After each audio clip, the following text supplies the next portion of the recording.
Nano Machine 261. Pergi ke Yulin. Bagian 3. Urutan tetua terbaru Ordo Setan Langit adalah, tetua pertama, Su Deng. Tetua kedua, Yin Moha. Tetua ketiga, Mun Yun. Penatua keempat, Yang Danwa. Tetua kelima, Bu Curyong. Tetua keenam, Mong Mu. Tetua ketujuh, Huan Yi. Penatua kedelapan, Mong O. Penatua ke-9, Sama Yi. Tetua ke-10, Jakin Keng.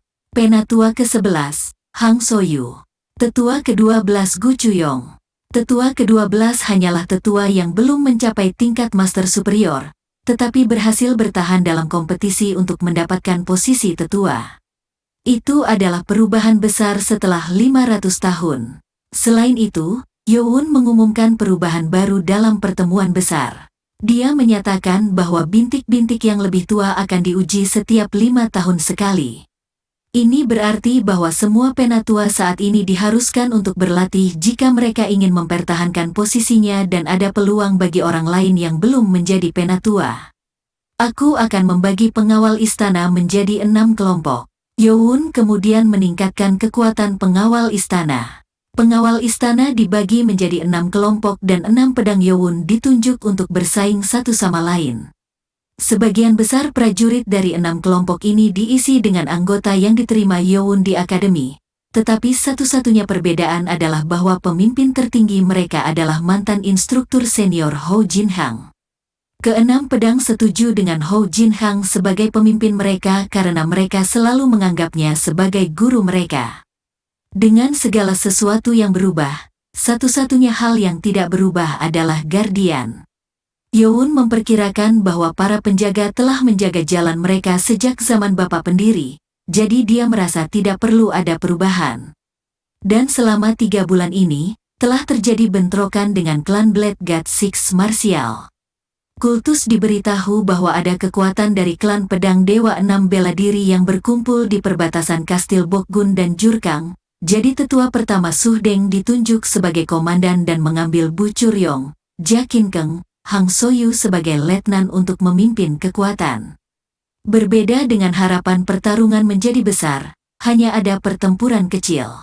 Apa yang terdengar dari mata-mata yang bekerja di luar kultus adalah bahwa tampaknya klan Blade God Six Martial sibuk membentengi Kastil Jurkang dan Kangsuh dan belum punya waktu untuk disia-siakan di luar.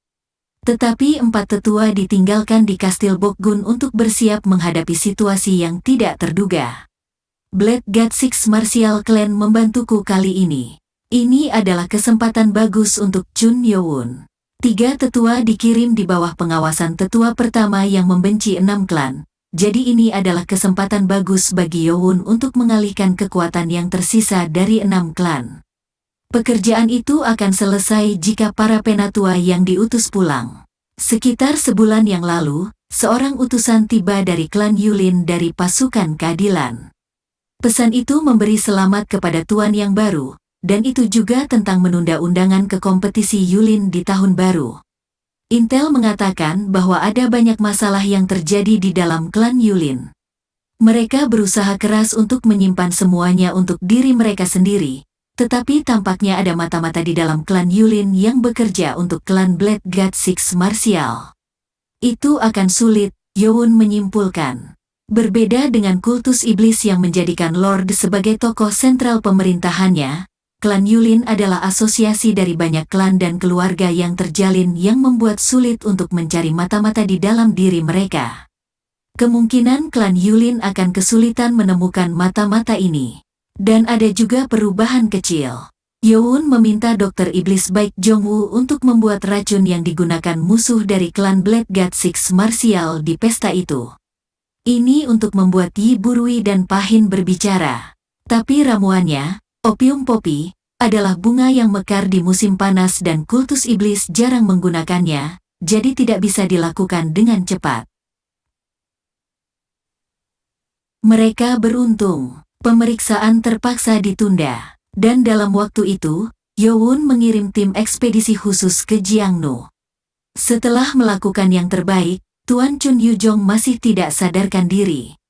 Youn harus menggunakan pilihan terakhirnya, yaitu menemukan dokter yang saleh. Tapi masalahnya adalah lokasi tempat dia bisa menggunakan tag itu. Pertama, dia bahkan tidak tahu cara menggunakan tag tersebut.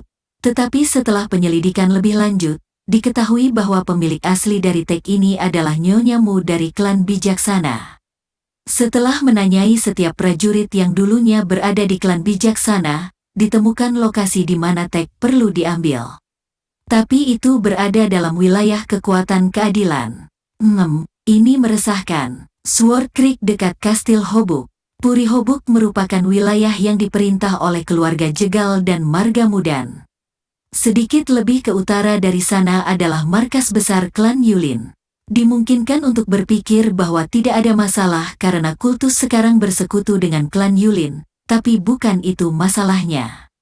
Godly Doctor adalah makhluk legendaris. Dia dikatakan menyembuhkan setiap penyakit kecuali kematian, sehingga semua orang dari klan Yulin, kekuatan jahat dan istana kerajaan kekaisaran mencarinya kemana-mana. Terlalu berbahaya untuk meminta bantuan mereka. Kemungkinan klan Yulin akan berusaha mengambil tanda itu untuk bertemu dengan dokter yang saleh. Juga, rahasia bahwa Tuan Chun Yujong tidak sadarkan diri, jadi bukanlah ide yang baik untuk memberitahu klan Yulin bahwa kultus sedang mencari tabib suci. Bagaimana kalau kita mengirim tim elit?